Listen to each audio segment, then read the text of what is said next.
Comment savoir qu'on est élu ou qu'on est prédestiné à la vie éternelle?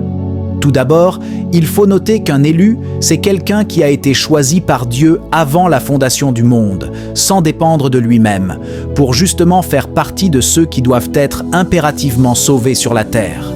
Quel que soit ce qu'ils feront, quel que soit là où ils iront, quel que soit le groupe dans lequel ils se trouveront, quand l'heure de se repentir, de revenir à Christ sonne, Dieu les appelle. Ils sentent en eux un feu qui commence à les presser, à les convaincre de leur état de pécheur, leur montrant l'urgence d'arrêter la vie qu'ils sont en train de mener, l'urgence de se repentir, de se faire baptiser, de sortir du système dénominationnel dans lequel ils se trouvent actuellement.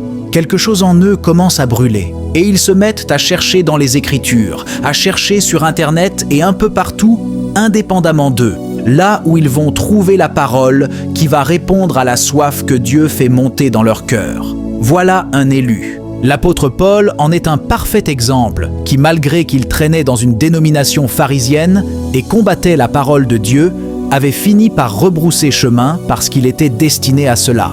Dans Éphésiens chapitre 1 au verset 5, il est écrit « Nous ayant prédestinés dans son amour à être ses enfants d'adoption par Yeshua Hamashia, selon le bon plaisir de sa volonté. » Donc le Christ est venu accomplir le dessein que Dieu avait déjà tracé avant la fondation du monde pour ses élus, selon le bon plaisir de sa volonté.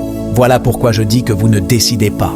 C'est lui qui l'avait décidé avant toute chose, et ce groupe d'élus est le peuple le moins nombreux sur la terre en ce moment. En Matthieu chapitre 22 au verset 14, le Seigneur dit « Il y a beaucoup d'appelés, mais peu d'élus. » Et peu ici est un adverbe de quantité si je ne me trompe pas.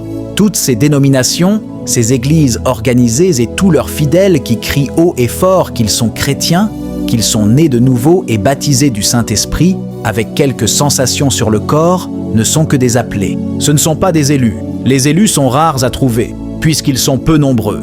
Et je dirais que sur 8 milliards d'habitants que nous sommes sur la Terre en ce moment, les élus peuvent être seulement au nombre de 500 000, justement parce qu'ils ne sont pas nombreux. Tout le reste ne sont que des appelés. La plupart de ces pasteurs qui viennent prêcher sur Internet. Ces femmes chantent avec des habits moulants qui serrent leur corps et qui montrent toute leur forme ne sont que des appelés. Toutes ces églises dénominationnelles que vous voyez actuellement et leurs membres ne sont que des appelés. Aucun élu ne peut rester dans une église dénominationnelle. Ils s'appuient sur leurs propres expériences, sur les songes qu'ils font, les visions qu'ils ont, et sur les prétendues révélations que Dieu leur donne, même si celles-ci contredisent la parole de Dieu.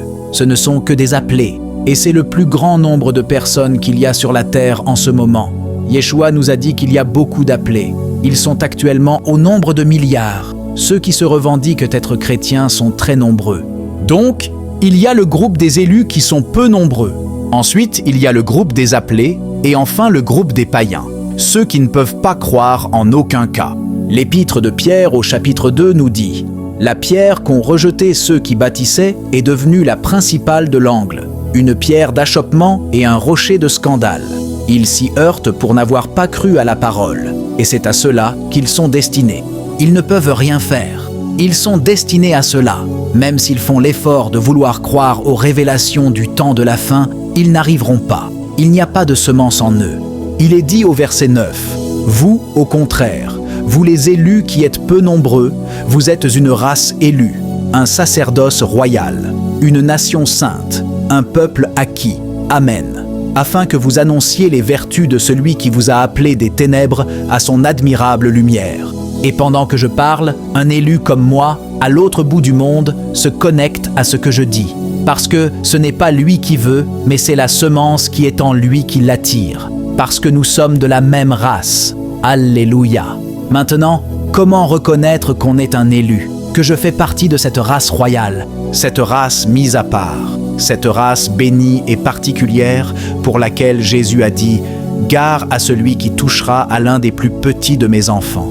Il vaudrait mieux pour lui qu'on mît à son cou une pierre de moulin et qu'on le jetât dans la mer que s'il scandalisait un de ses petits. » Et à cause de ces élus, le Seigneur est allé jusqu'à dire qu'il va abréger le temps à la fin des temps, de peur que ses enfants ne soient corrompus par le péché. Alléluia. Abonne-toi maintenant pour recevoir la dernière partie.